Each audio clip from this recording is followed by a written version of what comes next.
The star is steady to the naked eye, a small red ember in the dark. But in the data, it's a lighthouse beam with a flaw so subtle it almost feels like a whisper. A planet crosses that ember. GJ1214b. Not as a picture, not as a dot. As a small repeating loss of light, an exoplanet announcing itself by subtraction. And in that subtraction, we go hunting for something even smaller, the atmosphere. What we're chasing is the edge of a world. A thin ring of air, if it exists, where starlight skims through before it reaches us. This is the fragile logic of transit and spectroscopy. Light filtered by an exoplanet atmosphere leaves a faint signature. It is possible to look for wavelength by wavelength differences in how deep a transit appears and interpret those differences as the planet's atmospheric imprint. But the title's promise is that this imprint did not sit still. A haze veil, and it changed over months. That phrase is the whole mystery. Not just that GJ1214b might have haze. Plenty of worlds do in theory and in models. The chill comes from the idea that the veil changed, that the exoplanet atmosphere looked different from one set of observations to the next. It's the kind of claim that can turn into a story about distant weather, or a story about how easily we can fool ourselves. So what does it mean physically if an exoplanet atmosphere looks different over months? Start with the simplest picture. During a transit, a tiny portion of the star's light passes through the outermost layers of the planet's atmosphere. If there are gases that absorb at certain wavelengths, those wavelengths get dimmed a little more. The planet appears slightly larger in that color of light. If there are aerosols, clouds, or haze, those particles can scatter or block light across a broad range of wavelengths. The details get washed out. The gas fingerprints get muted. A hazy or cloudy atmosphere can flatten or soften spectral features in transmission, limiting how directly we can identify gases. In plain language, you can't smell the kitchen if someone sealed the door and stuffed towels in the cracks. Now, the veil isn't just an obstruction, it's an actor. It can change the entire interpretation. The same flat, muted spectrum can support more than one story about what the atmosphere is made of. That's the degeneracy that haunts this field: clouds versus composition, detection versus interpretation, signal versus artifact, differ across months. A plausible cause is differ across months. A plausible cause is real variability, cloud decks moving in altitude haze, opacity, thickening or thinning. A change in how much of the atmosphere is effectively transparent to starlight at the limb. A veil that becomes denser would hide more. A veil that thins would reveal more. But the honest version of this story has a second door, and it opens into something colder. Changed can also mean that the measurement changed. It can mean the way the data were gathered, reduced, calibrated, or compared. It can mean the baseline wasn't as stable as we hoped. It can mean we saw patterns that weren't the planet at all. So we hold both ideas at once because we have to. One possibility is physical. GJ1214b's haze veil really moved, really thickened or thinned, really shifted its effective altitude in the atmosphere. That would be distant weather, an exoplanet atmosphere, doing what atmospheres do, beyond our solar system, beyond our intuitive experience. But even that is not a free claim. The magnitude and time scale have to be plausible. The change has to repeat or be predictable, or at least not contradict itself under scrutiny. The other possibility is methodological. The haze didn't change. Our inference did. Maybe we didn't observe enough transits. Maybe the months between them left room for differences in sampling that mimic real variability. Short baselines and a small number of transits can make apparent change look larger than it is because Each observing run carries its own noise, its own systematic quirks, its own quiet biases. This is where the title becomes a credibility test. Haze veil on GJ1214b changed over months. Clouds versus composition, the full story. The full story cannot be just the thrill of a changing atmosphere. It has to be the disciplines of asking, what else could do this? Here's the confounder that sits closest to the claim in this opening act: time variability versus sampling. If you only catch a few snapshots of a world separated by months, you don't have a movie. You have frames, and if those frames aren't taken under identical conditions, or if the uncertainty is underestimated, you can mistake jitter for change. A tiny shift in baseline, a subtle difference in data quality, a slight mismatch in how the transit is normalized. Any of it can move the inferred spectrum. That doesn't make the signal false. It makes it conditional. So the evidence tension becomes clear, even here at the beginning planet atmosphere versus everything else. Haze as a physical veil versus haze as an interpretive veil. A detection chain that can be fooled. And yet this is why the case matters for the search for signs of life, even on a world that is not being sold to us as habitable. Because biosignature and technosignature debates, when they come, will be built on the same fragile ladder: spectroscopy, retrieval, uncertainty, and the brutal reality of false positives. If haze can hide ordinary guesses, it can hide the extraordinary ones too. If our pipeline can create change, it can create a mirage of meaning. The first evidence moment in this story is not a number. It's a behavior the spectrum's appearance changed over months. That's the claimed clue. The measurable tension is that the same exoplanet atmosphere may not look like itself from one epoch to the next, or it may look that way because our sampling is thin. So we set the stage with a quiet rule: no conclusion is allowed until the method earns it. Because to judge whether GJ1214b's haze veil truly changed, we have to be certain we know what we measured and what we accidentally painted onto it. The next step isn't to argue clouds versus composition in the abstract. It's to walk the full path from photon to spectrum and to name the places where the instrument, not the exoplanet, can write the story. And that is where we go next, how we know a spectrum is real before we trust what it seems to say. A single transit looks simple on a plot. A dip, a clean curve. A planet passing in front of a star stealing a small fraction of light. But in the raw reality of the measurement, nothing is clean. The signal we want, the imprint of an exoplanet atmosphere, is buried inside everything else we also measured without meaning to. The telescope, the detector, the star's own restlessness, the math we use to straighten the line. This is the moment where the story becomes a chain of custody. How we know transit transmission spectroscopy of GJ1214b. The key question is as practical as it is profound. How does transit spectroscopy separate an exoplanet atmosphere from a star? A telescope and a detector start with what we can say without pretending it's more than it is. During a transit, we measure starlight over time. We watch the planet's silhouette carve out a consistent shape. Then we do something that sounds almost too delicate to be true. We slice that light by color, by wavelength. And we ask whether the depth of the transit is the same at every wavelength, or whether certain wavelengths are slightly more dim. That difference is the entire premise of spectroscopy in this context. Transmission spectra are derived from wavelength-dependent transit depths.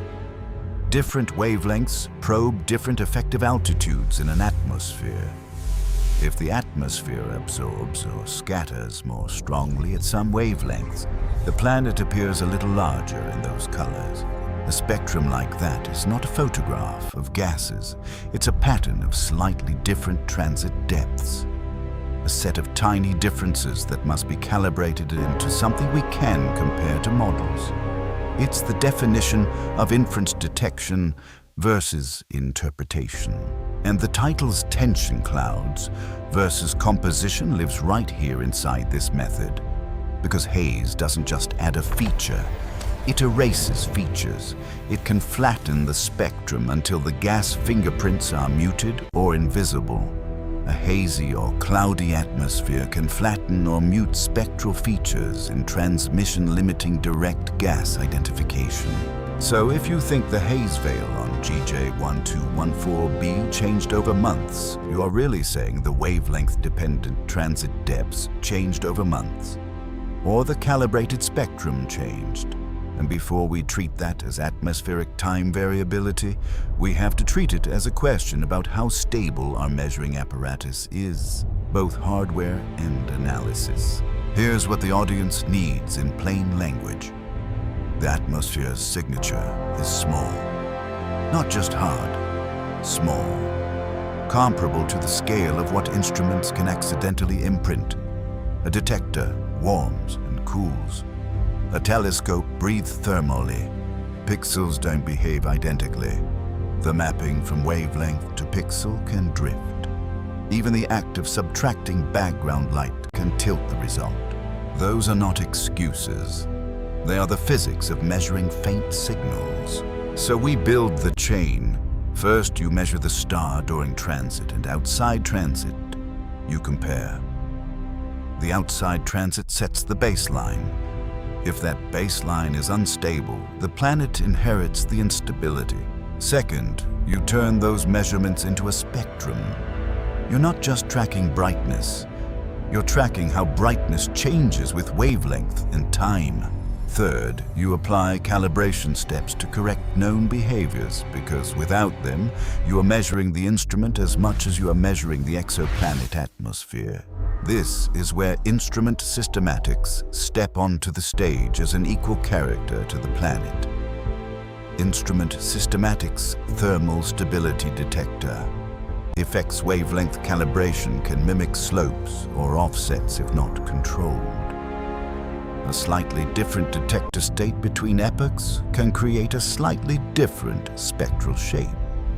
Not because the exoplanet atmosphere changed, because the instrument's fingerprint changed, and changed over months is exactly the kind of claim that can be forged by differences between observing runs. That's why careful analysis treats each epoch like its own trial. You ask, are the differences aligned with known instrumental modes? Do they appear in ways that resemble known systematics? Are they sensitive to the choices made in data reduction? If two observing epochs show differences, we must check whether they align with known instrumental behaviors or reduction choices. That sentence is dry, but it's the heart of intellectual honesty. The temptation is to treat the pipeline as a neutral hallway the data passes through. It isn't. The pipeline is part of the experiment. It can create structure. It can remove structure. It can shift where uncertainty lives. So what increases confidence in a story like this? Not a single perfect spectrum. Redundancy. If different reductions, different calibrations, and different checks still yield the same core shape, confidence rises. If multiple observing epochs with consistent setups return compatible results, confidence rises. If different wavelength regions tell a consistent story, confidence rises. Independent instruments or wavelength ranges can act like second witnesses, but only if cross-calibration is rigorous. And this is also where the concept of retrieval enters not as magic, but as disciplined translation. Retrieval is the act of comparing measured spectra to physical models of an exoplanet atmosphere. You do not read a molecule. You infer which combinations of gases, temperatures, and aerosols could plausibly produce what you observed within the uncertainty. That is why, The outline calls this the retrieval problem, and why it matters for any discussion of biosignature or technosignature claims down the road. The inference is only as honest as the uncertainties and assumptions you carry with it. But we cannot let this become abstract. We need an evidence moment, something concrete that the outline supports. Here it is, the fact that there are multiple observing epochs, and that differences between epochs can be real or manufactured. The method itself demands a diagnostic if the spectrum seems to change. You must ask whether the change tracks the instrument rather than the exoplanet atmosphere. That's not a philosophical doubt. It's a testable suspicion, and the confounder in this section is explicit named and unavoidable instrument systematics. Thermal stability, detector effects, wavelength calibration, calibration drift. If those change between epochs, they can masquerade as a changing haze veil. So we say a plainly model fit versus calibration drift, signal versus artifact. Now, even if we perfectly control the instrument, we're not done. There is another layer that can write on the spectrum before any photon ever reaches our detector: the star. A transit is not a planet in isolation. It is a planet measured against a luminous, textured surface. And if that surface is patchy, if there are spots and bright regions, then the baseline starlight is not one thing. It is a shifting mosaic. Over months, it can change. Not dramatically to our eyes, but enough to warp a spectrum. So the title's promise haze veil on GJ1214b changed over months points forward to a necessary pivot. We've seen how the instrument can forge change. Next, we have to confront how the star can forge it too. How stellar activity and contamination can make the exoplanet atmosphere look like it's changing even when it isn't. And that's where we go next, a change of perspective from the planet's limb to the star's restless skin. The star doesn't look like a surface when you're far enough away. It looks like a point, a clean source of light. But that cleanliness is an illusion we impose because we have to. The truth is, Messier the star is a living texture of hotter and cooler patches, bright regions and dim ones, features that drift and evolve. And the moment a planet transits, we aren't measuring the planet alone. We're measuring the planet against that textured light. Change of perspective. When stellar contamination makes GJ1214b seem to change, the key question is sharp. Could the reported month-to-month difference be the star's evolving surface? Spots, faculae, activity cycles, rather than the planet's atmosphere. If you've ever looked at sunlight through thin cloud, you know how the same scene can shift without the scene changing at all. Here, the thin cloud is the star itself. Not a uniform bulb, but a disk with patterns. This is where the title's gap verb changed becomes dangerous. Because an apparent change in the spectrum can be written by the star, not the exoplanet atmosphere. Here's the mechanism in plain language. During transit, the planet blocks part of the stellar disk. If the star's surface is uniform, the blocked light is representative of the whole. But if the star's surface is patchy, cool spots, bright faculae, then the light being blocked is not the same color mix as the light we use as the baseline. That mismatch creates a wavelength-dependent bias in the measured transit depth. It can look like an atmospheric slope, it can look like haze, it can look like composition. And crucially, over months, the star's patchwork can evolve.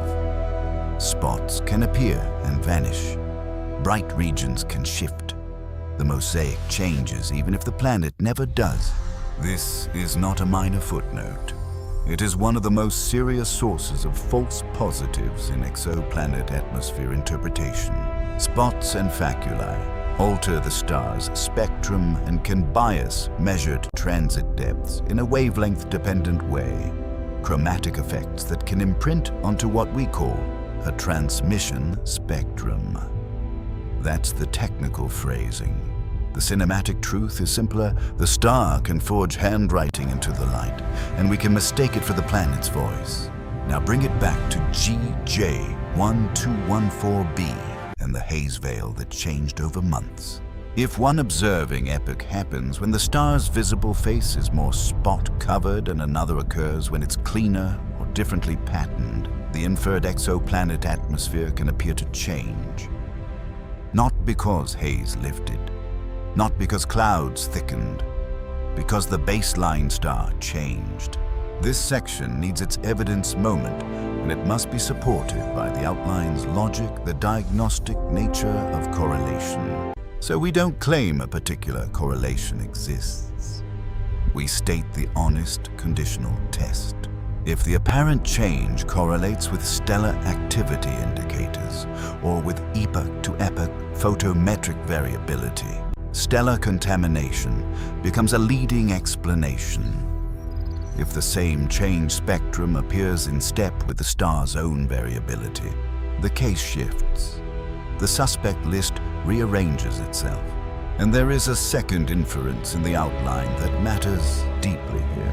Some spectral slopes attributed to haze can also be produced by unocculted spots or faculae. That's the degeneracy, again clouds/hazes degeneracy, now entangled with stellar heterogeneity. The planet's haze veil and the star's patchiness can produce similar-looking outcomes. So the tension pair becomes explicit planet atmosphere versus star contamination. This is the change of perspective the outline demands. We stop treating the star as a lamp. We treat it as terrain. Visually it's powerful because it's true. Imagine the star rotating slowly, dark spots drifting across its face.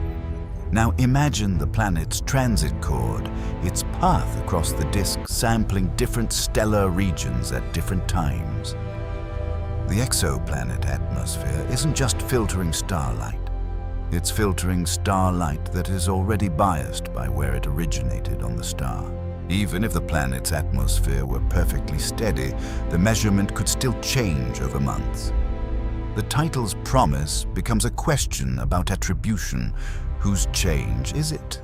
And now, we must name the confounder explicitly as the outline requires and treat it as a concrete test. The confounder is stellar contamination, stellar heterogeneity spots and faculae, and broader stellar activity cycles. Without concurrent stellar monitoring, the outline warns it can be impossible to know how much of the spectral change belongs to the star. That's not pessimism, it's measurement reality. It means the full story can't be told by the spectrum alone. You need context. You need to measure the star too. This is also where we keep our discipline about meaning. It's tempting, especially in the broader culture of exoplanets, to treat any atmospheric hint as a rung on the ladder toward signs of life, toward biosignature talk. But this is precisely why we slow down. If stellar contamination can mimic haze, it can also mimic or distort other spectral features. It can create apparent features or wash real ones away. That's how false positives and false negatives are born, not from bad faith, but from complex light. So we don't get to life claims from here. We get to literacy, the ability to read an exoplanet atmosphere without letting the star rewrite the sentence.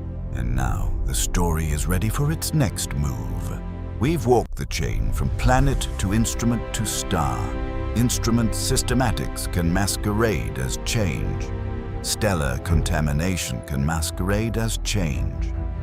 The title's hook haze veil on GJ1214b, changed over months, is now surrounded by plausible alternative explanations that are not hand-waving. They are specific, they are testable. So we return to the planet, but we return sober.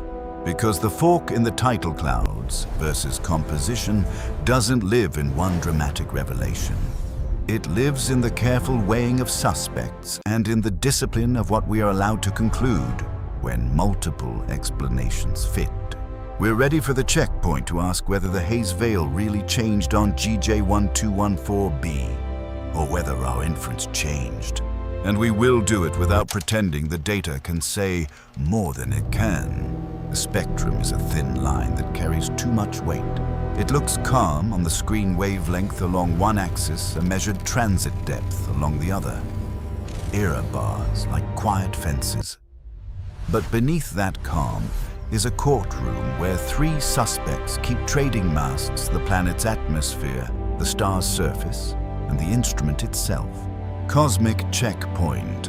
Did the Haze veil really change on GJ1214b, or did our inference? This is the point in the episode where we stop chasing an answer that feels satisfying and start asking for an answer that is defensible. The key question is not, what do we want to be true? It's when multiple explanations fit. What is the strongest conclusion we can make about GJ1214b's atmosphere right now? The title promised clouds versus composition, the full story. The full story for an exoplanet atmosphere is often the story of limits. So we begin with what the evidence type can and cannot do in this case. Transmission spectroscopy during transit measures how the planet's effective size changes with wavelength. In a perfect world, you'd see clear absorption features that point to particular gases. But GJ1214b sits in the domain where aerosols can dominate. Here's the central constraint stated without decoration. Clouds/Haze's degeneracy can produce flat or muted spectra that are consistent with multiple atmospheric compositions. This is not a side detail. It is the structural limitation that shapes every honest inference. A Haze veil can erase the sharp signatures you'd otherwise use to distinguish gases. And once those signatures are muted, different combinations of composition and aerosol properties can reproduce the same measurement within uncertainty. The atmosphere becomes a set of possibilities rather than a single solution. Now we take the title's measurable clue. Haze veil changed over months, and we ask what that behavior really constrains. If the spectrum truly changed between epochs, one planet-centered story is that the Haze layer's effective opacity or altitude changed. The veil thickened or thinned.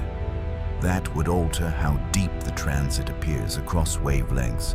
But another story is that the star's heterogeneity shifted the baseline. Another is that instrument conditions shifted the calibration imprint. This is the checkpoint's tension pair in plain language signal versus artifact. So what is the best current conclusion we can support without overreaching? The outline commits us to a careful landing. The safest present conclusion is that high-altitude aerosols likely dominate the transmission spectrum at least some of the time, limiting compositional constraints. That sentence does not claim a specific molecule. It does not pretend we can see through the veil. It says something narrower and sturdier. Aerosols matter strongly enough that they limit what composition can be pulled from the data. In other words, the haze is not just a possibility. It is a leading explanation for why the spectrum is muted. Now the harder part, what do we do with the apparent time behavior that changed over a month's thread that started the entire episode? We treat it as plausible, but not uniquely diagnostic. Apparent month-scale differences are plausible, but must be weighed against stellar contamination and instrument systematics. Change is not uniquely diagnostic. That is the checkpoint's moral discipline. It says yes, differences could be real, but differences alone do not identify the cause. Not when the star can imitate haze and the instrument can imitate the star. So we structure the reasoning as a triangle because that's what it is. One corner, real atmospheric variability. Haze particle populations shifting. Cloud tops rising or lowering. a changing altitude of opacity at the limb, a planet weather story told in thin starlight. Second corner, stellar heterogeneity. Spots and faculae altering the apparent transmission spectrum by changing the reference light. A star story misread as an atmosphere. Third corner, instrument behavior. Calibration drift detector affects subtle systematics that differ across epochs. A technology story mistaken for a world. The cosmic checkpoint isn't about the cosmos. It's about the limits of inference, how far an exoplanet atmosphere claim can go before it becomes a narrative too confident for the evidence. And now we address retrieval directly because it decides what composition even means here. Retrieval is not a vending machine where you insert a spectrum and receive a definitive list of guesses. It is a controlled argument between data and models built on assumptions about temperature chemistry, aerosol particle properties, and more. When the data are muted, the assumptions carry more weight. That's why the outline's next payload matters. A joint analysis that models stellar heterogeneity plus instrument effects plus atmospheric retrieval in one framework could reduce overconfident conclusions if the data quality and coverage support it. Notice the conditional. Could. If. Because we are not allowed to promise that better modeling alone solves it. Sometimes the real limitation is simply that the data do not contain enough independent information to break the degeneracy. And that brings us to the explicit limitation the outline requires us to name in this checkpoint section.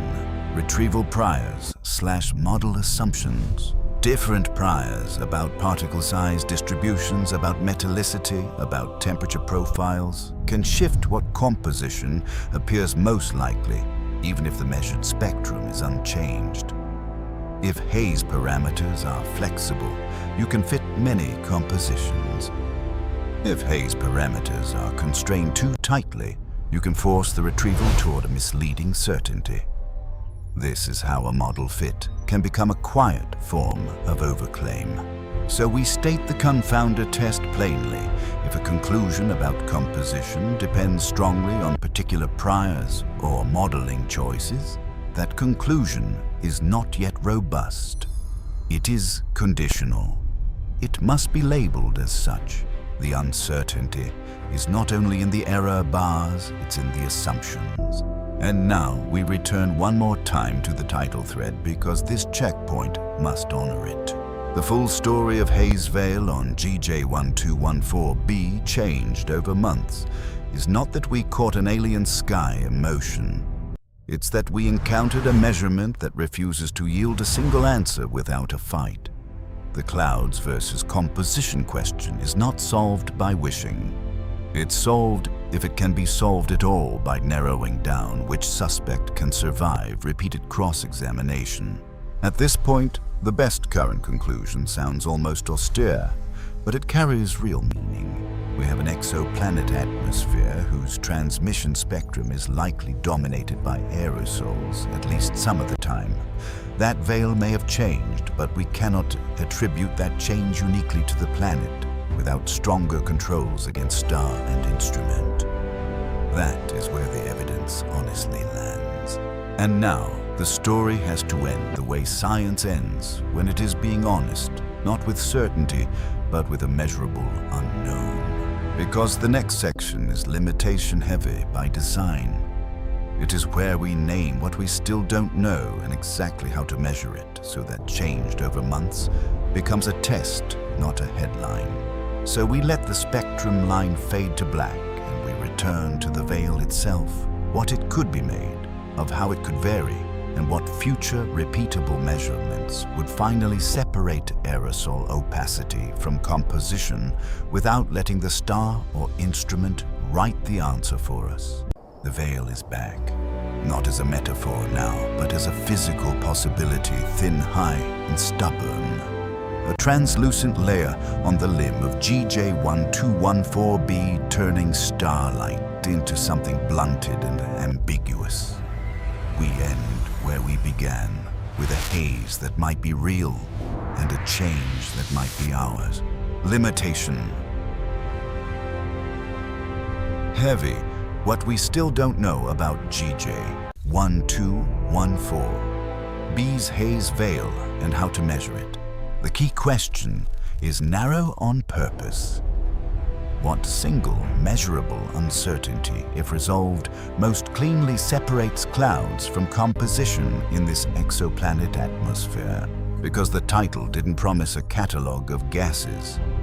It promised the full story of a conflict clouds versus composition, a haze veil that changed over months and the discipline required to tell signal from confounder.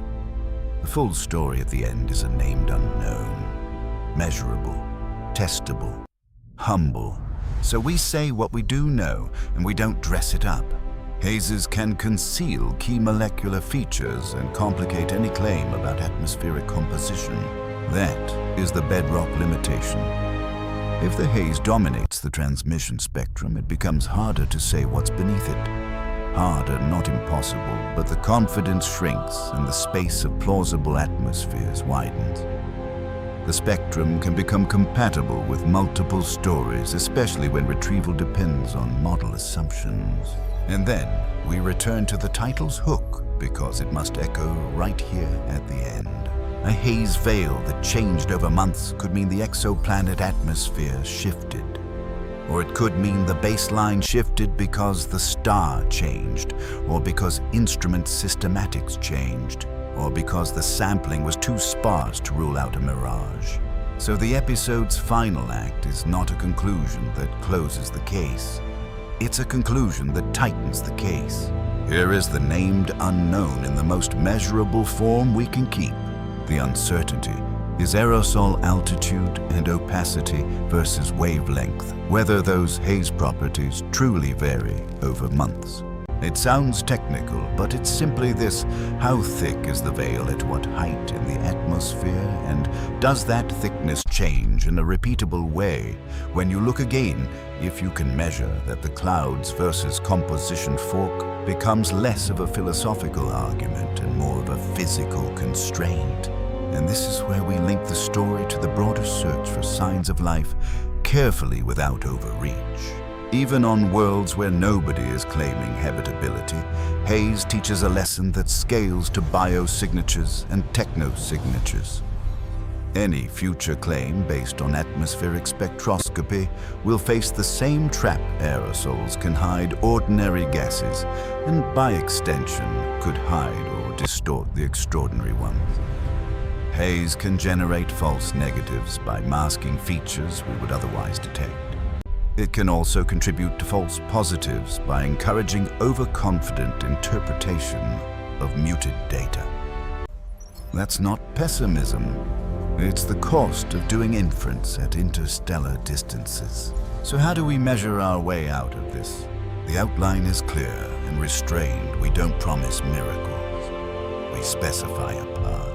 The most informative next step is repeated consistent multi-epoch spectra plus stellar monitoring to test whether the planet truly changed. Repeated spectra matter because they turn frames into patterns. Consistency matters because it controls for instrument systematics the calibration drift and detector behavior that can masquerade as atmospheric change. Stellar monitoring matters because it controls for stellar activity and contamination spots and faculae that can imprint chromatic biases on what looks like a planet spectrum. This is the scientific version of asking a witness the same question twice under the same conditions while also checking whether the room's lighting changed. If across multiple epochs the haze signature repeats or varies in a way that doesn't track stellar behavior and doesn't map onto instrument states, confidence rises that the exoplanet atmosphere is truly changing. If the change over months follows the star, the interpretation shifts. If it follows the instrument, the interpretations shifts. The point is not to win the romance of a changing sky. The point is to correctly assign the change. And then there's the deeper hope, which we treat as possibility. promise. If haze properties, particle size, and altitude can be constrained via broader wavelength coverage and repeatability, then composition constraints may tighten dramatically without ever invoking life claims. Again, if the honesty is built into the grammar, because this isn't only about what the atmosphere contains. It's about whether our inference chain is stable enough to support any claim about composition at all. The haze veil is not just something the planet has, it's something our interpretations must pass through. Now, the limitation-heavy section must name a concrete confounder. We've already carried instrument systematics and stellar contamination forward, and we keep them in frame. But the outline also gives one more explicit limitation to close on, one that becomes important the moment features begin to emerge from behind the veil.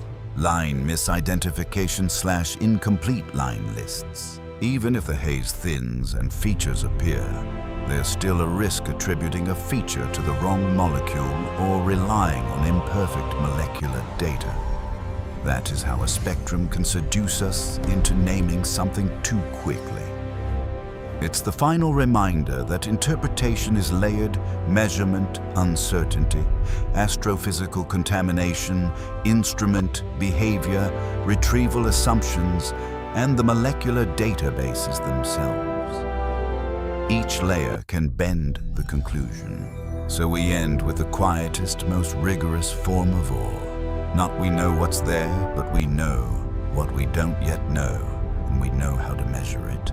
The title promised the full story of a haze veil that changed over months on GJ1214b clouds versus composition. The full story, when told honestly, is that the veil may be physical and the change may be real, but the universe gives us only a thin line of evidence. Our job is to keep that line from becoming a confession we forced out of the data. In the end, the veil remains until the next careful set of transits, the next spectra taken the same way the star watched alongside the planet, the confounders tested and retested until the measurement finally tells us whether we witnessed weather bias or both.